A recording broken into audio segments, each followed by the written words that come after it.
தந்தை, மகன், தூய ஆவியாரின் பெயராலே ஆமென்.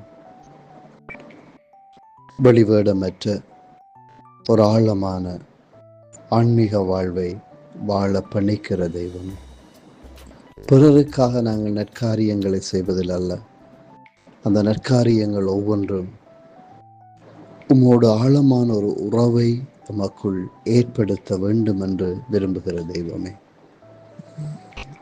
இன்று இந்த காலை வேளையில் நாங்கள் உம்மை நினைக்கிறோம், உமக்கு நன்றி சொல்லுகிறோம், உம்முடைய அன்புக்காக ஏங்கி நிற்கிறோம்.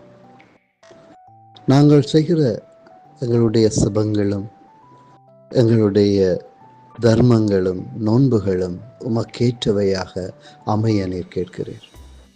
இந்த காரியங்கள் உம்மோடு நாங்கள் ஆழமாக ஒன்றித்து நம்மிடம் இருக்கிற பாவங்களை களைந்து தூய்மையான வாழ்வை நாங்கள் எமக்குள்ளே அதிகரிக்க பணிக்கிற தெய்வமே. நாங்கள் பரிசுத்தமான வாழ்வுகளை வாழ எமக்குள்ளே நீர் கற்று தந்து கொண்டிருக்கிற தெய்வமே. ஒரு புதிய எண்ணத்தை உருவாக்குகிற ஆண்டவரே, நன்றி சொல்லுகிறோம். உம்மை நாங்கள் போற்றுகிறோம், துதிக்கிறோம், உம்மை நாங்கள் புகழுகிறோம். இந்த காலை வேளையில் எங்களுடைய நோன்புகள் ஒவ்வொன்றும் எங்களுடன் இருக்கிற பாவங்களை களைய, இச்சைகளை அடக்க எமக்கு அருள் தர வேண்டுகிறோம். எங்களுடைய தர்மங்கள் பிறர் பார்க்க வேண்டும் என்பதற்காக அல்லாமல், அந்த தர்ம வாழ்வினூடாக பிறருடைய வாழ்வு உயர்த்தப்படுகிற அந்த அருளை எமக்கு தர வேண்டுகிறோம்.